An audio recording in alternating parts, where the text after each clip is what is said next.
Well, it's hard to believe that a year has passed since our last gathering before the Yule fire, the Hanukkah menorah, And whatever and the else, Festivus bowl. and whatever anybody else. And this is our annual holiday episode, which is our Festivus episode, It's our because of Festivus course episode. of Seinfeld. And we got Dan O'Keefe on. Dan, if you didn't hear it last year or the year before, Dan O'Keefe, his family actually is the family that celebrated. His father created the Festivus holiday, which for Dan was not a happy occasion. No, and you'll find out why in just a moment. And when Dan was a writer on Seinfeld, he happened to mention it in the writer's room, and that was not a thing you do unless you want. he was not initially thrilled that the other writers went, "Oh, this is a thing," but it is his true life family celebration was the genesis of our Festivus, but episode. not identical to what they're doing, and bizarre, much more bizarre. Yeah. So if they showed that on Seinfeld, I don't think it would be as funny. But people, it just has. When was the Festivus? How many years ago did the Festivus episode air? I couldn't. But tell people you. celebrated. People buy polls. Yeah. People. I mean, we did the show basically from 90 to 99, and it was about halfway through. So maybe It's amazing how many. 94, So it's 95. amazing how many years it took off. Ben and Jerry's made an ice cream for it. I mean, it is huge. It's a celebrated. And by the way, as I recall in this episode, we discussed that too. Why it became huge and why people create stuff for their family, whether it's bizarre or not, by the foods they eat or things they choose in holiday time, that actually creates the culture of that family. Well, we, for instance, in the Alexander family, we have Thanksgiving, and then the next day is called the Turkey Games, where we invite my daughter-in-law's family over, since they're in town anyway, and we have like a little Olympics of silly things. And there's little statues that you win for the events, and then we eat all the leftovers. and that becomes your family culture. I mean, it's more than just silly and things. It's about getting together and doing it. Remember when and creating all that kind of stuff. So a lot of families have bizarre family cultures. A lot of families have chosen not to do the Christmas or Hanukkah thing or Kwanzaa because they like Festivus. So let's get into it, and then we've got an additional bonus. A little surprise. At the very end, something brand new. Every year we're going to tack on, as long as we're doing this, something new and important, and we've got a very huge talent at the end of this episode who has done a song for us. So I think you're going to hang around for this. But right now, in the meantime, let's look back and remember with Dan O'Keefe our Festivus. The origins of Festivus. Here we go. Really? No, really? Really? No, really? Really? Welcome to the show, sir. No, really? Thank you, Jason. I'm flattered to be invited on. Well, first of all, I did laugh when I read. We'll find out the origin, that you were actually invited on different times to people's houses over the holidays who were actually observing a form of Festivus and didn't know that it was from your family. That has happened on a number of occasions. I am so far unanimous in my streak of saying no thank you. I'm sure, I hope they had a lovely time, but I wouldn't know. Wow. But yeah, that's happened a number of times. Wow. So the origin is not what people think. Right. The way we sort of laid it out on the show, I guess the origins of those ideas may be from what you and your dad, your family created. But what can you walk us through for people that don't know what your organic Festivus was? My organic Festivus was a living hell on earth that appeared at random throughout the year at an unspecified date. It wasn't really December 23rd. It was whenever the fuck my father felt like it. Right. One year there were none. One year there were two. And it arose out of the fact that my dad was basically a more feral Frank Costanza who spent 30, 40, 50 years desperately trying to turn himself into Fraser Crane. He escaped from Jersey, the Greenville ward of Jersey City, which at the time was sort of like a Southie. And he was the first in his family to go to college, and I think one of the first to finish high school, and got rid of his accent at Oxford and just decided to wash the stink of Jersey off himself with excessive amounts of education, including an obsession with the plays of Samuel Beckett, who Wow. there's a lot. Wow. And Wow. And on his first date with my mother, he lent her a copy of the play Krapp's Last Tape. Now, in the play Krapp's Last Tape, it's an old man listening to you're a song and dance man. You're a stage man. You're talking my language. Go ahead.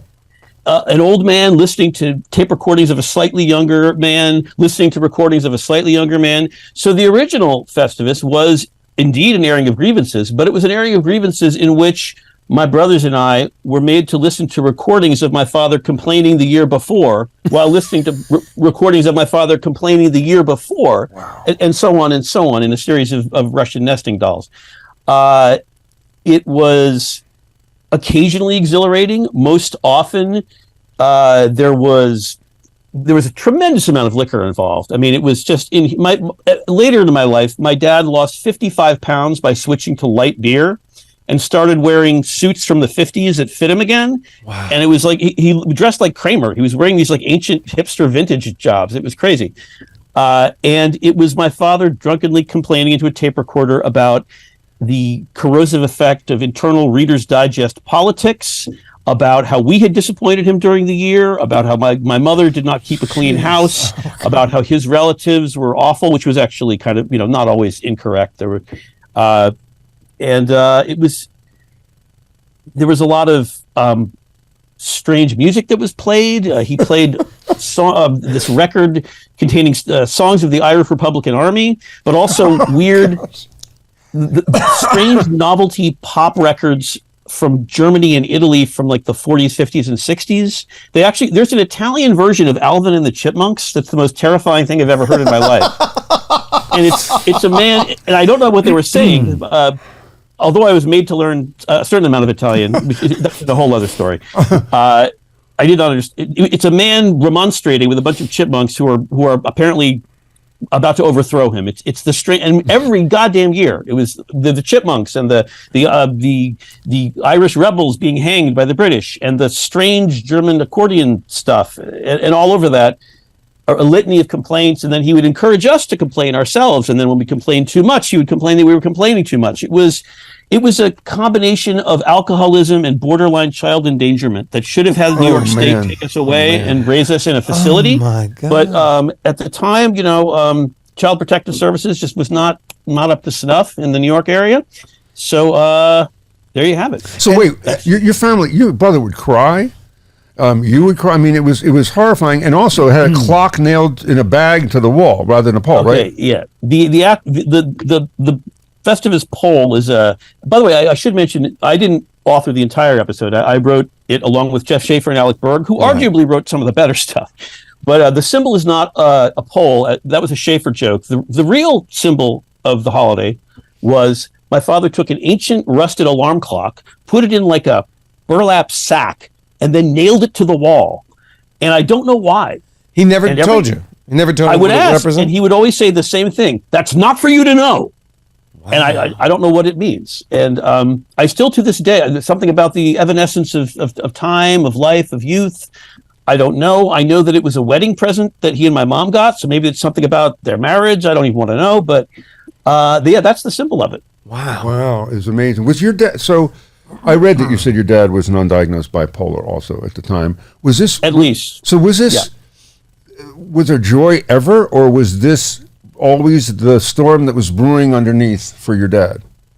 He was incredibly charismatic and brilliant man. I mean, the New York Times compared his book, his 1,000-page Unified Field Theory of Anthropology, Psychology, and Sociology. He compared it to Marx, Darwin, and Freud in their review, although now only people in Japan read it, but for some reason.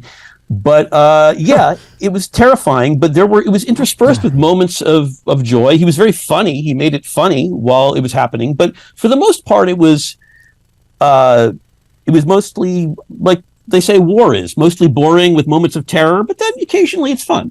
Jeez, Dan, my God. And you didn't want this out there. The story is your brother Mark spilled the beans accidentally?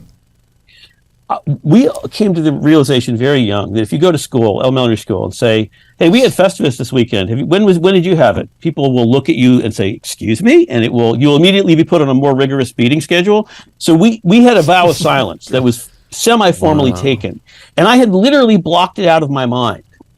And then Mark goes and opens his yap at a party that Jeff Schaefer, Alec Berg, Dave Mandel, some of the executive producers, along with Jerry, the final season of the show, a party they were at, and they were immediately, excuse me, I want to hear more about this. So then I was lured to a diner called Swingers on Beverly, where my old boss Drew Carey is very generously paying for the meals of members of the Writers Guild, and they sort of pinned me down in a booth. They sat around me so I couldn't get out, and they said, "We want to talk about Festivus," and I actually hadn't thought about it in years for a reason. And I was like, how did you hear about that? I'm really sorry you had to take up those brain cells with that information. And they're like, no, we want to put it on the show. And I said, no, you really, really don't. You're making a terrible mistake. This show is a perfect thing. This is the greatest sitcom in the history of television. And you want to essentially smear feces on it? You're mad. You're mad, Jeff Schaefer, Alec Berg, Dave Mandel. But, as it turned out, I was dead wrong. Jerry wanted to do it, and they were completely right. Now, it turns out there was a version that was consumable by a mass audience. I thought that it would lead to not good things. But Jeez. And the stuff that was created for the television version of Festivus, that was all sort of a mutual mind meld, right? The poll, the feats of strength, the airing of grievances, the general negativity around it, the George attitude toward it is taken from reality. If he doesn't want to talk about it, what runs when his father brings it up. But the specifics of it did change. Now, the airing of grievances was the central tenet of the original holiday, yes. But and though there was always the implicit threat of violence from my father, there was not actually a wrestling of parental wrestling thing, nor was there a poll. That did come out of the strength to weight ratio was an Alec Berg joke. The poll itself was Schaefer. I think the 23rd to get a head start on Christmas. I think that was Dave. But yeah, it was an unbelievable staff, and people just filled in the blanks to put together a more palatable version of this remake of the Mosquito Coast that I lived. Dan, do you remember? Do you remember? I know we want to get into what it felt like writing in the writers' room for Seinfeld, etc. But do you remember being there when they shot that episode? What went through your head and what you felt emotionally watching this thing? What was that week like for you? When here we are. It was like an out-of-body experience, and I remember thinking something that I hadn't thought since I left for college, which is my father might actually physically murder me over this. Whoa. So, and I couldn't tell if it was good or not. Like, it's one of the things where you're right, and obviously that happens in shows that are not taken partially from your childhood. But in that case, what I was hoping was the following: I was hoping that the strike at H&H Bagels, I lived around the corner from H&H Bagels. I always loved that plot. That I think came from Alec and Jeff. That was really solid, and the Two-Face story was mine. I thought that melded. I was hoping that Festivus would be left on the editing room floor. I thought, look, there's a Jerry story, a George story, a Kramer story, and a Elaine story. This is a Frank story. This is a fifth story. There's no way it'll survive the editing process. So I comforted myself by saying it'll all be fine. They're just going to snip it around the edges, and then they'll come to their senses. They'll come to their senses, and they'll realize, no, we don't want to do this to the show. The show does not deserve this. America does not deserve this. But as it turned out, somehow they edited 13 and a half minutes out of it, because that's how long it was. And they made it actually fit together in a way that made sense and was watchable. And I was surprised. And it's a testament to the editors and to the talent of the gentleman I mentioned and to Jerry's vision steering the show and as always. And so at first it was the 5 stages of grief. I was denial, I was anger, I was bargaining, all that. Then eventually, instead of acceptance, I stayed in denial a long time because I found something to cling to, which was the idea that under the laws of comic sitcom gravity, this will not fit in a 22-minute episode, and something's got to go. Right. And what's it going to be? Are you going to cut Julia Louis-Dreyfus? I think not. You're going to cut the filth of my childhood that had oozed up through the cracks in the floor of that stage. And oh man, do you remember shooting that scene, the Festivus dinner scene around the table? What I remember vividly, I think this is available online on bloopers, but I can't remember the reason why. But Julia looked pretty bedraggled by the time she got to the table. I think like her hair was all matted down and her Sidewalk makeup had seemed run. it was to parallel the girl who looked good in one light, and bad in one light thing. Exactly. And there was this kind of unsavory looking guy who was hitting on her at the table. Right. And he said something about, "You look great," and in total Julia Elaine fashion, she goes, "Oh, thanks," because she looks like hell, as much as Julia could ever look like hell. And she couldn't get through it. The guy's face was so great. He was one of those great character actors that they always found, and he did it perfectly. He did it like right on the edge, and it was and we did take after take, and then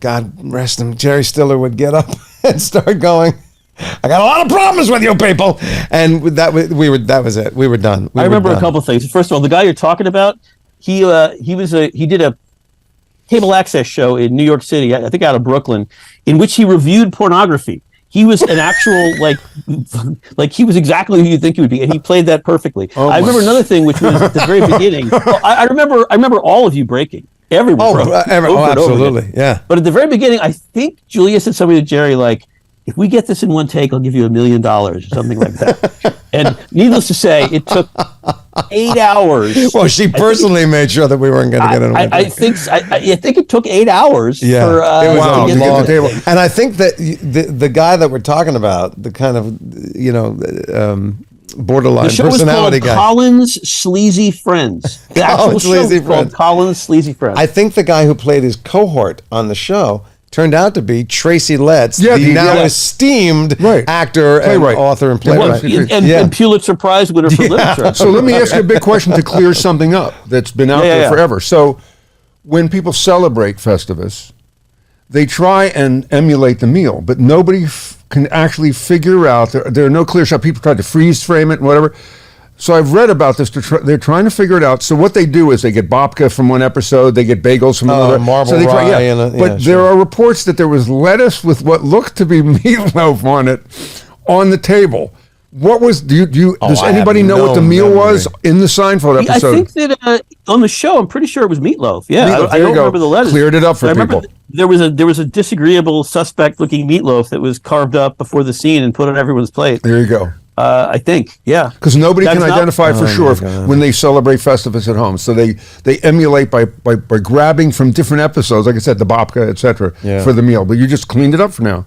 People who have Festivus, it's meatloaf on lettuce. I mean, the real thing was whatever we were having for dinner. It was usually it was a holiday, so my mom made like a chicken or something. But it was by candlelight, and that was something my father was obsessed with, eating by candlelight. And I always thought that he was because he thought it was like romantic or classy or something, because he was from very feral Jersey and she was from fancy Connecticut, people who'd lost all their money.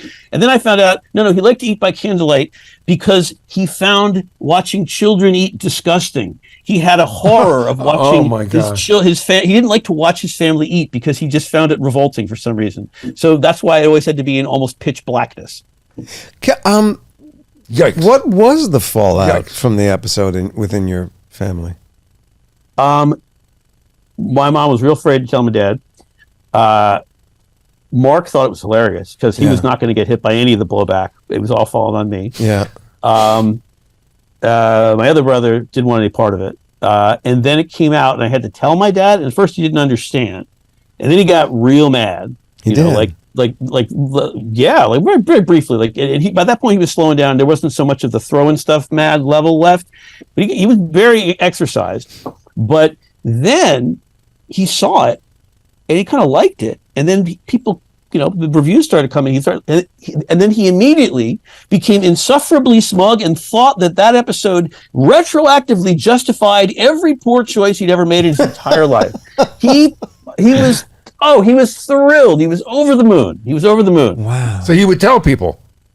I'm the Festivus guy. You I'm couldn't shut him Festivus. up. Wow. Oh my God. Ben and Jerry's made like a flavor. It was like burnt caramel and Christmassy type flavors.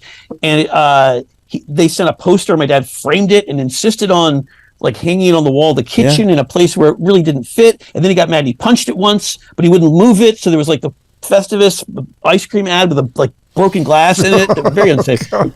So he, but he, Wow. he was for the last the last decade and a half of his life or more, he could not have been prouder. Could not have been prouder. Speaking of the ice cream, so I just I went online and I went to just Amazon and typed in Festivus related things, and here's what came up. Lots of polls, buy a Festivus poll. There's a board game. There were fireplace stockings, sweaters, mugs, tree ornaments, playing cards, T-shirts, refrigerator magnets, and the ice cream flavor. Do you ever see anything from any of that? Fuck no. No.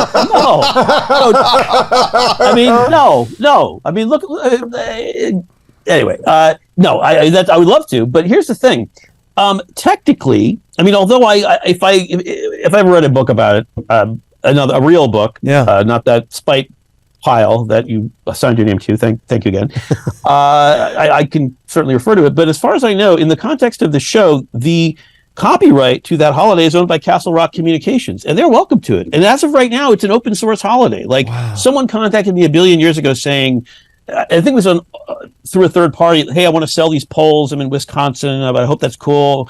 And I was like, yeah, I don't need to know. Like people, so many different people make, small amounts of money, I'm guessing, off of it.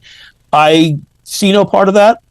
I want no part of that. I don't need a part of that. That's if they want to do that, it's entered into the culture, which I have mixed emotions about, obviously. But if Satanists want to protest against fascism in Florida by putting up a display with beer cans and putting the word Festivus on it in the Florida State House, which happened, hey, good for you. Go for it. Danny, was the phrase Festivus for the rest of us? That was a phrase that the family did use, right? Your dad came up with? I have these tapes, and they're actually in that filing cabinet, and they were remastered to CDs a long time ago, and they're tapes from every year. And in 1976, that year, my dad in the tape recording said, "This is a Festivus for the rest of us." But what he meant by that was for the living as opposed to the dead, because that year, my grandmother, Jeanette Marie O'Connor O'Keefe, had a stroke in a supermarket in Jersey City and died. We don't pass away in my family; we die. So that was what it meant. And I remembered that, and I sort of spat it out without remembering the context. And then by the time it's in the script and it's actually working and we're past the table, I'm like, oh yeah, actually it's about my dead grandma. It's fine. She's not around. Wow. I'm shocked. I always thought it was because I actually thought it was true of your family as well, but I always thought it was Frank Costanza's stance against. He was an atheist.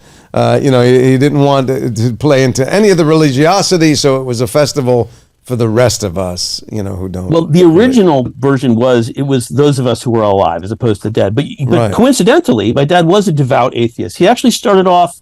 His family were very, very Catholic, and he was actually supposed to be a priest. Every generation, one guy in my family on that side became a priest, and he had a violent disagreement with the Catholic Church and left it in a very colorful, old school Damon Runyon way. He got in a fist fight with a priest in the Bowery in like the early 50s. And I was like, oh my God, there must be a story there. And I finally, I poked him and asked him, but no one touched anyone. What happened was there was a disagreement about the candidacy of Adlai Stevenson. It was like the one time anyone cared enough about Adlai Stevenson to throw a punch. So I was raised to not be allowed to talk about religion, and this all circles back to my grandma. So I was growing up right outside of Chappaqua. I was very lucky to go to the Chappaqua schools, even though we lived in Mount Pleasant, which is sort of unincorporated land back then. But I was instructed to say that I lived in Chappaqua because it sounded classier. And as I was growing up in this peculiar environment, pretty much all my friends were Jewish. I was going to Seder's, but I didn't literally know what a mass was. And then when that same grandmother died, Jeanette Marie O'Connor O'Keefe, I said, Daddy, we're going to sit Shiva for Grandma? And he said, what? And I said, well, we're Jewish, Daddy, and that's what we do when someone dies. And he thought I was deranged with grief and wanted to send me for counseling. And my mother said, no, you don't understand. They've grown up in a peculiar manner. They are allowed to swear in the house as long as they do it grammatically, but you have forbidden them to discuss religion. So they obviously assume they are what their friends are. So my dad sits me down and says, I understand there's some confusion about your religious identity. Well, I was raised Catholic and your mother was raised Quaker, but we've decided that's all nonsense. I know some of your friends are Catholic, some of your friends are Jewish, but if anyone asks you what you are, you're nothing. Say, I am nothing. If they ask you what you are, you say, no, I'm nothing. And so he made me say, I am nothing, which contributes to that. And that was the Another woman. 5 years of therapy right there. Jeanette wow. O'Keefe was the woman who inspired the phrase "Festivus for the rest of us." And by the way, I tried to sell that story to Curb, and Schaefer was like, "That I know it happened. It's too weird." Yeah. And when Schaefer is saying that, who, by the way, produces Dave. Some bizarre shows. Was it also grounded documentary style? Yeah, exactly. Did the family either accept or pervert any other holiday? Like, was Thanksgiving okay? Was Halloween okay? I mean, Thanksgiving was weird, but it was recognizably Thanksgiving. We celebrated Christmas in a cultural way, no religiosity at all. Oh, there was, by the way, another symbol of Festivus was a sign, hand lettered, that read "fuck fascism," that my father would tape to the wall. He wouldn't nail that to the wall. But the thing is, that sign also came out sometimes at Thanksgiving and sometimes at Christmas. So the answer is no, he didn't pervert any other holidays. I guess to ping pong off of what Peter is saying, and I hadn't thought to even get into this because it's kind of a heavy question and you don't have to answer it. But I can't get a read on whether you feel like, I mean, it's easy for me to say I loved my dad and I miss him and he was a big part of my life. Did you have a relationship that you valued with your father, or was it just too hard to find it? I mean, it's complicated, but yeah, absolutely, I love my father. It would have been easy if he had been monstrous and unlovable, but he was incredibly charismatic and brilliant and was very good at talking his way into or out of anything. So yeah, actually in the last, particularly the last 10 years of his life, actually, arguably since the Festivus episode came out, we were, as close as you can get to someone that damaged. Yeah. Yeah, wow. And the other thing that's weird is ostensibly the show, we usually start someplace and end up someplace different that it leads you to, was about how families, holidays, even if bizarre, really explain and kind of create a culture for that family. And the weirdest thing is that your bizarre holiday has been 27 years later, it still persists, and it has become, like for families that do it, it has become part of their culture. Aren't I hip? We're doing a Festivus thing. And it's so weird. It's part of their culture. Celebratory. I mean, no one that I know that fools around with Festivus is doing it as anything other than a joyful, fun, unique, something that they look forward to. And it identifies that family as, hey, we're fun, we're quirky, we're different, haha. And they've taken the feats of strength and they do weightlifting, they do all kinds of racing. They've taken it, morphed it into their family's own and it's pure joy for people. It's the most I've watched videos thing. of it, and you're absolutely right. It's joyful. And so in retrospect, not only were Jerry and Dave and Jeff and Alec right, they sort of redeemed that unpleasant morass of memory, because now this thing that would have been something that I tried to work through in therapy is something that now literally dozens of people around the country are having a good time with. More than dozens. They certainly, a lot of the poison's been taken out of it by it being now something that it's still just so strange that a super, possibly one of the weirdest parts of a very strange childhood is now it's a word. It's a word that my dad made up is now out there. What does your son make of it all? Does he have a take on it? He is a very cool teenager who's learned to keep his face impassive, as I learned at a similar age, hopefully for different reasons. I think when I told him, his response was, cool. At this point, he thinks it's interesting, but it doesn't really affect his life that much. Yeah. Do you guys, do you think I know the answer to this, but I'm going to put it out there. Do you celebrate it in any way, shape, or form, or acknowledge it in any way, shape, or form? We acknowledge it as Yeah. like, okay, it's the 22nd. Yeah. Tomorrow is going to be hard. People at school, they say things. Right. We don't. Here's the thing: we certainly acknowledge it. People are always very nice about it, and and I always feel bad because, I wrote it with Jeff and Alec, who ran the show with Jerry that year, and they had the stories they contributed. I think I argue are better than the Festivus story, and they don't get a lot of credit for it, but. We might at some point. As of right now, we have not. But every year, it's a little less unthinkable. You know what I mean? It's good. Yeah, it's weird that the show has sort of time traveled and taken some of the poison out of that. That's a wonderful thing. Then. Hey, Dan, could you give us some insight? Because people are so fascinated still with Seinfeld. Now it's on Netflix, and it's just the next generation watches. By the way, I would be remiss if I didn't say it was just the honor of my life. It was every day there was a fucking joy. It was hard work. It was unbelievably hard work, as you remember. Particularly that season when I did not have the benefit of working with Mr. David, but it was such a pleasure to work with you on that, Jason. Thank you, brother. Right back at you, and I will also echo that. People are always saying it looks like you guys were having the best time, and I always say we were having more fun doing it than you'll ever have watching it. So it was just one of those. So Dan, I was going to ask, what was the writers? What did it feel like? I've been in writers' rooms, and it gets very competitive. People don't want to laugh at your joke. Everybody's trying to please the showrunner to figure out what's in their head. I've been in those kind of writers' rooms, and then I've been in kind of writers' rooms where it's just a lot of fun, where people are just making everybody laugh, and it's just a collective joy to do. What was it? What was your experience in the writers' room? Was it very competitive, or? It was, but everyone took it very seriously. This is the greatest TV comedy of all time, and we are tasked with doing this without one of the creators, and we better fucking get it right, because it'd be a crime and a disgrace if we didn't. So it was unbelievably fun. It was making Jerry Seinfeld laugh in the room is particularly one time when he almost liquid came out his nose. The birth of my son was nice. That was fun. I enjoyed it.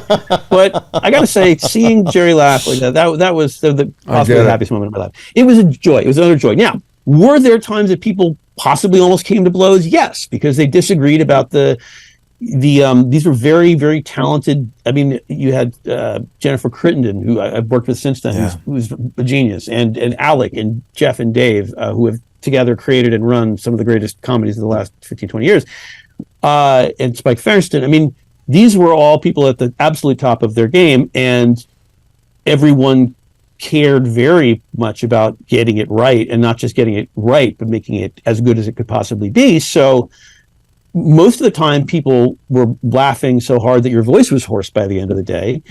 But sometimes there were very loud disagreements, and Jerry would have to tamp it down. And did an episode start with an idea, with an overall idea, or because it was a sitcom, we had to have 4 intersecting stories, which was unique? Did you start with modular? Hey, that may work better with this on this episode, and moving stuff around? Absolutely, that sometimes did happen.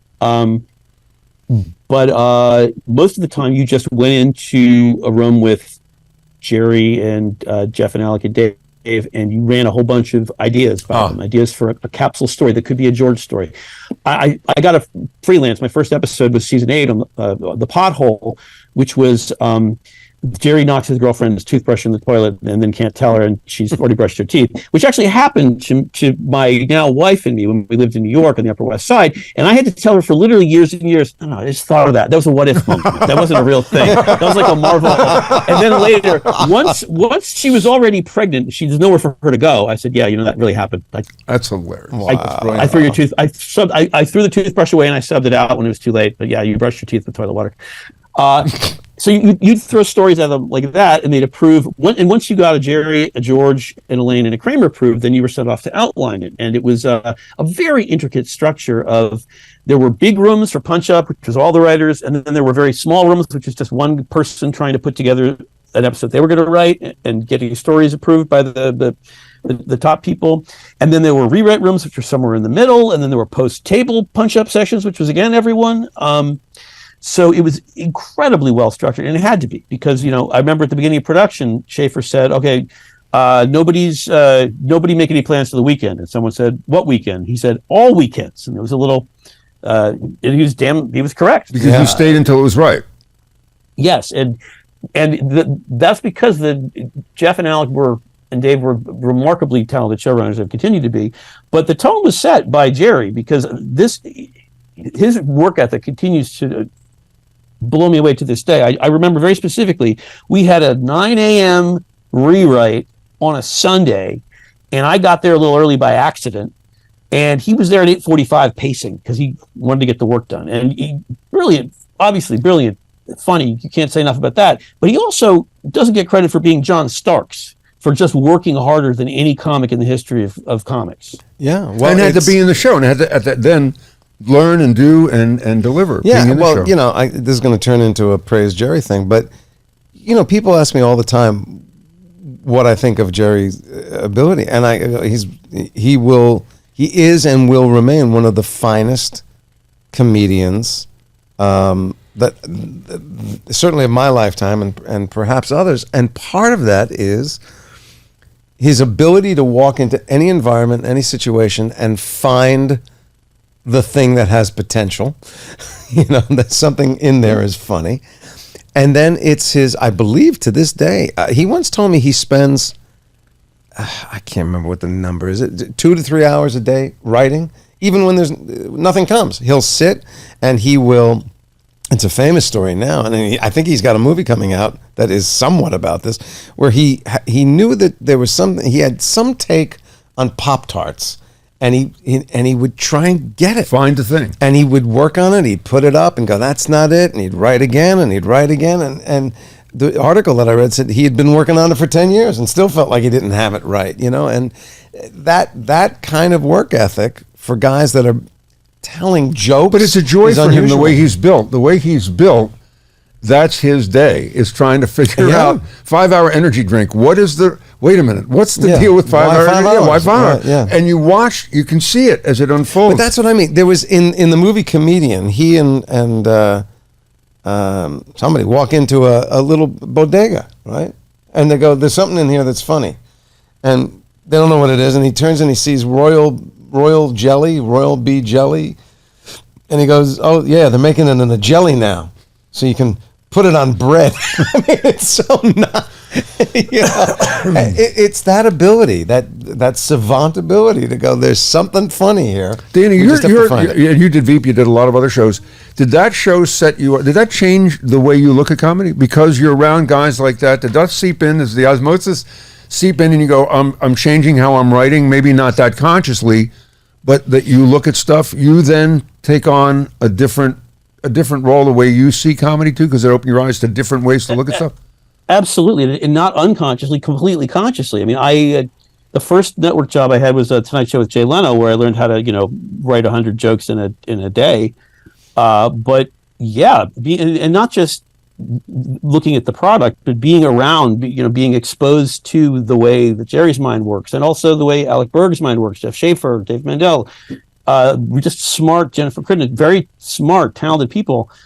Absolutely, yeah. There was nothing unconscious about it. I consciously set about to mimic the work behaviors and work ethics and joke structures and ways of thinking that all these talented people were exhibiting on a daily basis. Danny, it is so great to see you. I wish you. This is our holiday show, so happy holidays to you and your family. Happy Whatever you're Festivus. celebrating. And I am truly delighted to see you, and it makes me feel like we should just sit sometime and catch up. But I feel that way about our whole group. I would miss them love all. that anytime. You just Tell me where. I'll even go to the valley for God's I sake. love that. Whoa, Love Jason, it. did you hear what he Love said? it. He'll even go to I know. the valley. The I said assumption that I would said be it in out the loud. valley. And by the way, you know what's going to happen? You call and say, "Let's meet in the valley." I was just saying. I was just saying that. I was just saying that on the podcast. I'm not going to. Dan, thank you. Be well, you, my guys. friend. I appreciate it. And thanks for talking about it. I know that it's a weird subject for you, so thanks. People want to know, and Yeah. I'm flattered that anyone still cares after all this time. Oh, they do. they can. Oh, they do. All right, Danny, brother. take care. I got your All number. right. I'll be in touch. Please do. All Lovely right, to talk Dan. to you both. See you later, Take man. care, man. Pleasure. Bye.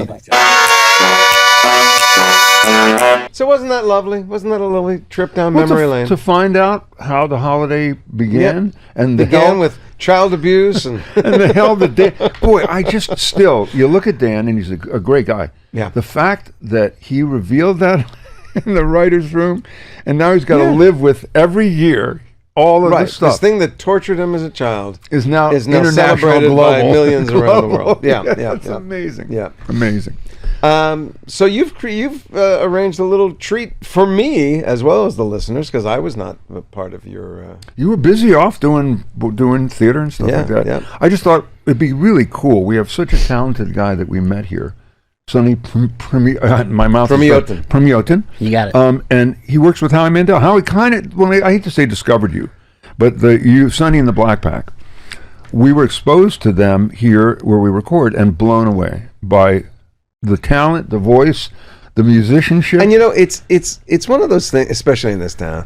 Oh, this guy's great. Oh, this guy's fabulous. We were blown away. I'm telling you, Howie said, "Yeah, they're my house band," and I'm going, "Okay, Howie, whatever. You need like a house. What are you doing where you need a house band?"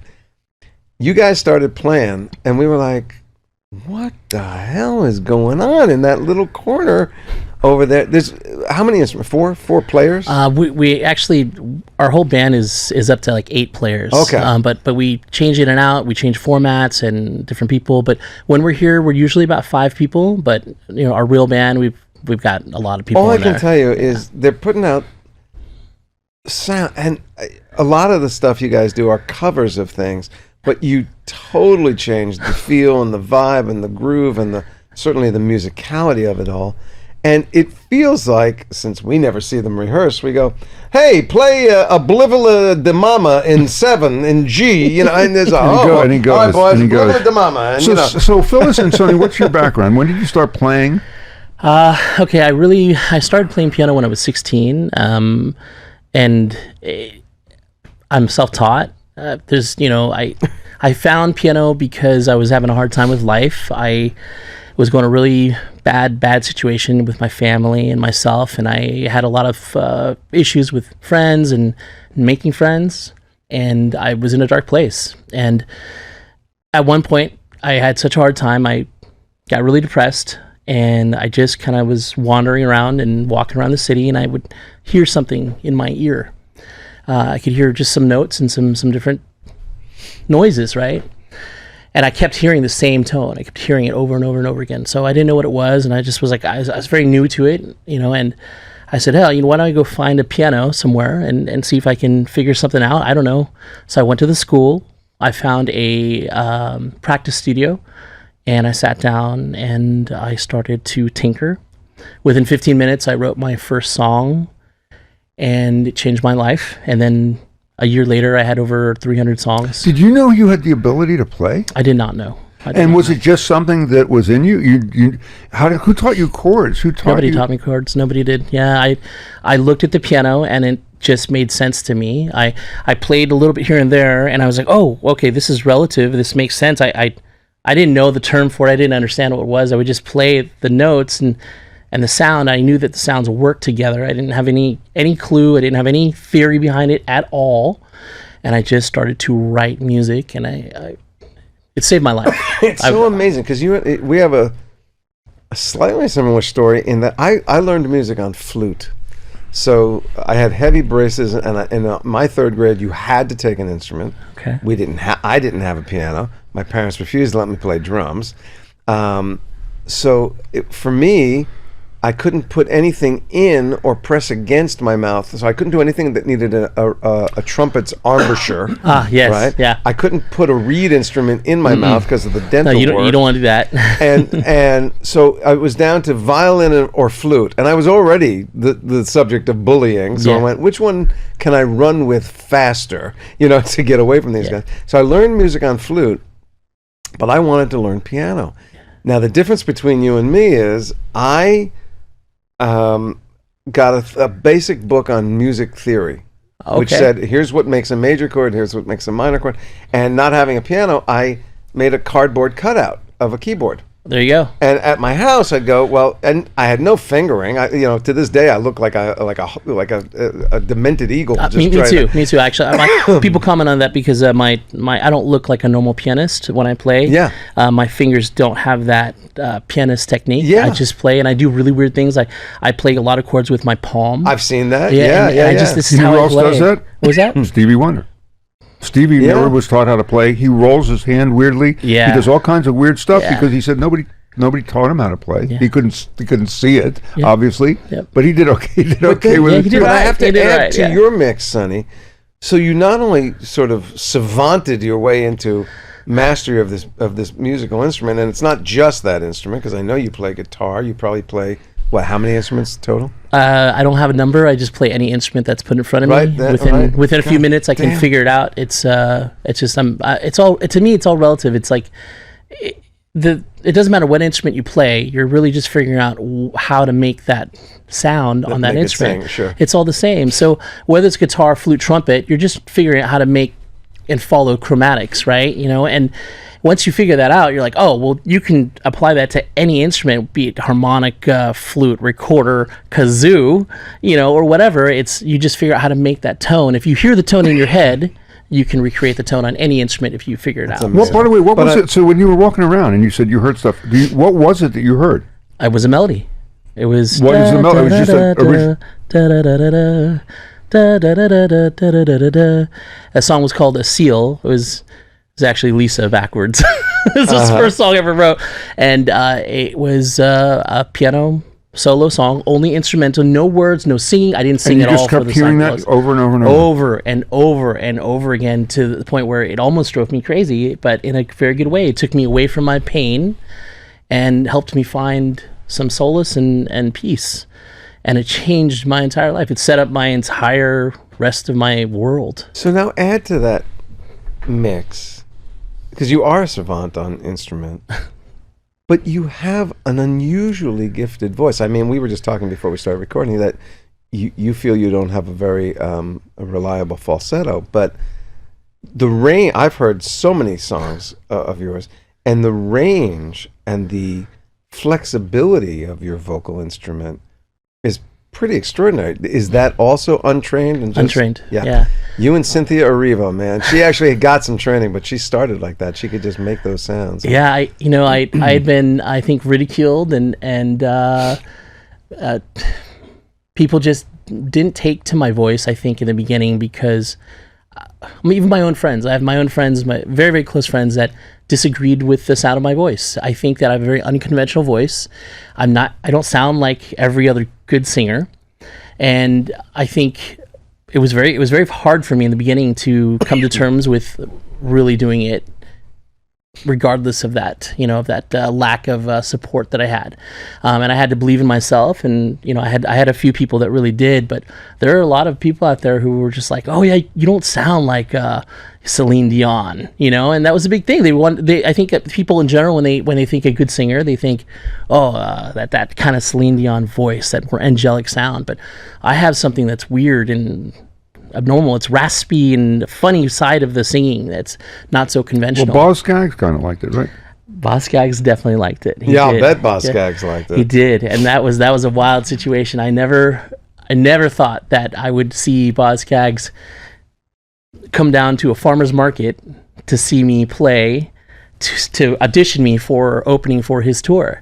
And that's how it happened. I guess he heard about me from somewhere, somehow, and then he called us up. And it was he's like, "Hi, this is Boz Scaggs." And my friend Jake is our drummer. We took the phone call, and we literally like, whatever, this is BS. Yeah, there's no way We're this is like, Bud what? Spencer, We literally, right, it was that moment where you're just like, don't, you're just messing with us, Right. you know? But it was him.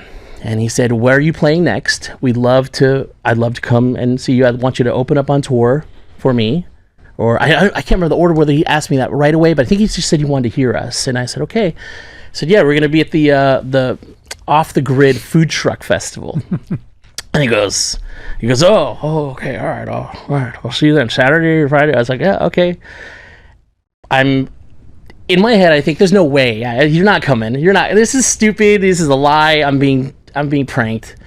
And then we set up the whole gig, all our gear, got backup singers, everyone, dancers, and then somebody walks over there. I'm like, that looks kind of like no. Oh my God. And it's Boz. And the craziest thing, he walks up, we're on the lawn, and he goes over and he just lays down on the lawn, and he lays down like this, you know, just like that. And he just sits there and listens to us for the whole show until we break. He comes up and he walks up and says, oh, I really like what you guys do, and I'd like you to open up for my show. And I was like, it's like, what the heck is going on? Amazing. It was very weird and very amazing, and he was the nicest person that I've one of the nicest I've ever met in the Now industry. he's a friend. And then Howie Yes. Mandel. Howie. From that to this, and I don't know, and everything in between. What was the Howie thing, by the way? Howie saw you, same thing? Howie saw us on TikTok, and apparently he'd been listening for months. He would listen to us on TikTok. We would do live streams for hours, sometimes 4 hours, and he'd sit there and listen to us. I had no idea until about, apparently he said 8 months later, he decided to finally say something, and he popped in and said something like, I think the first thing was TikTok golden buzzer. Oh yeah, And it was one of the first things he said in the chat, and everyone's like, and again, you're at that moment like, whatever, it's we don't know, you can't trust this. It's not the real Howie Yeah, Mandel. especially on TikTok and online, we're like, Right. no way. But that led to I guess a relationship formed. We started to talk, and he asked me right away, so I want you to come on the show. And I was like, oh, I'm in SF, and this is during COVID. I have a couple of health issues. I struggle with lymphedema. I can't really travel that well. He's like, yeah, I'd like you to come down. I was like, how about this? We'll do it over Zoom. Because that's what we did for years. We would specialize in streaming online. Right. So I knew how to do that well. I knew how to make sure that the sound was clean, was good, was great. And so we ended up doing a first interview over Zoom, and it was fantastic. He was amazing. His whole team was incredible. I fell in love with him all right away, with Rich, with Howie himself, and everybody that helped. That was all virtual. And then we stayed in touch, and about maybe a year and a half, a year later, I can't remember the timeline now, but a little bit later, we somehow magically got on the conversation of, hey, I'll tell you what, if you come down here, you can be my house band, and we'll work it out. And I had no idea what was in store. I had no idea. Let me tell you, I had no idea what was going to happen. I had no idea how it was all going to unfold. I just was like, I gotta see, I gotta try, and we run in a whole family. We're a pack, you know. These people that you guys see every day that come in with me, they're my family. They're my everything. They're the world to me. And moving here is not Sunny moving. Moving here is Sunny and my entire family. Everybody's gonna make the move. Yeah. Everybody, and it's for me. It's a requirement. Like there's no if we don't all come, then I'm not gonna do this. You know, we got to do this, and so. But even then, I still have one of my fam is still behind. I got that we're trying to move here as well, but we did it. We moved down here, and the magic unfolded. It was absolutely. I mean, you guys see, like this is a magical place. You know, It is a magical place, which leads to the fact that we're talking, Sonny and I go, you know what? Why don't we have a Festivus episode coming up? Would you do a Festivus song for us? And he went, really? Would you do it? And I said, I would love for you to do it. Jason was off doing Fiddler. Yeah. So you did it. I have not heard it. Jason has not heard it. So we wanted to present it for the first time. Now, do you have headphones so you know it? I do. Okay, here we go. I do. So if you can hear me in the control room, here it is, the original Festivus song by Sonny And the Blackpack, is it called Blackpack? It's featuring Alex Rain, which is a guitarist, and he's one of my lead producers. So me and him worked together on this project, and everybody really contributed. But it's really you. And the name of the it's song? Really you. You're the one. No. You're the one. You wrote the lyrics. I know, but I gave it to you. Scanned by Peter Tillman. I gave it to you and said, do what you want. Do what you want with it. Change it. Do lyric, whatever you want. So we'll hear it now. Here it is. Very excited. What's it called, by the way? Is there a name? It's unnamed. It's Festivus right now. It's just Festivus. I think it's just Festivus. Okay, It's just Festivus. This is a good name. It's just Festivus. Okay, here we go. All right. 'Twas 2 nights before Christmas, and all throughout our home, relatives gathered together who'd rather be alone. Children expecting presents bought with credit and cash that put parents deep in debt who'd rather used it for gas. That's why there's no menorah or tree this December 23rd. No tinsel or lights or carols to be heard. Just a simple aluminum pole, because it's Festivus tonight. The non-denominational, non-commercial holiday that ends with a fight. After spaghetti and meatloaf, it's feats of strength who will win. Then the airing of grievances, let the insults begin. So say goodbye to travel, the traffic, stress, the fuss. Embrace the magic of the holiday, that's for the rest of us. Festivus. Festivus. Festivus. Festivus. Sonny. That's quite Hallelujah. lovely. That is quite lovely. And let me tell you, for lyrics that don't scan, you did a remarkable false rhymes, lyrics that don't scan, but a beautiful soul. No, And I made some notes about how to fix some of these lyrics. 'Twas 2 nights ere Christmas. You know, before it doesn't find air, you need a one syllable. You can't just sit back and enjoy and say something was good. Are Say we not congra- partners? say Do we not collaborate on congratulations. everything? Not on everything. Yes. Well, no, not necessarily. Great job, Sonny. Great job. Sonny, where do we find you in the gang? We're on Instagram, we're on YouTube, on Spotify, on all streaming platforms. You can search Sonny the Blackpack, but our handle is Black Media Presents. The great thing about Sonny, that I could tell you, getting to know him just a little bit. Forget the music. Forget that he's an accomplished pianist and can play everything. He's also his soul is so sweet. He's I'm going to just a tell you, gracious, and honestly, sweet man. it's not just because he's sitting here, folks. You will do yourself a favor. Go listen to some of the music tracks. Pretty nuts. And just know that the sound that you're hearing, the musicality, and you know, Sonny, I don't know what anybody's told you about your voice. I would just tell you, there are certain voices where you hear the entire person on their voice, their heart and their soul, and your voice carries the guy I've been starting to get to know with such purity and completeness. My friends who are listening, if you want a little treat, check it out. It's just go check it It's out. magical. And by the way, what a sappy way to end a Festivus episode. We should be fighting. We should be yelling, screaming grievances. The grievances are coming, but they're not aimed that way. They're aimed right across this table. There are plenty of grievances that I heard. Happy Festivus. Oh, wow. The dark side of Sonny. Happy Festivus, everybody. Happy holidays. And we'll see you in the brand new year. Absolutely. Thank you, you guys.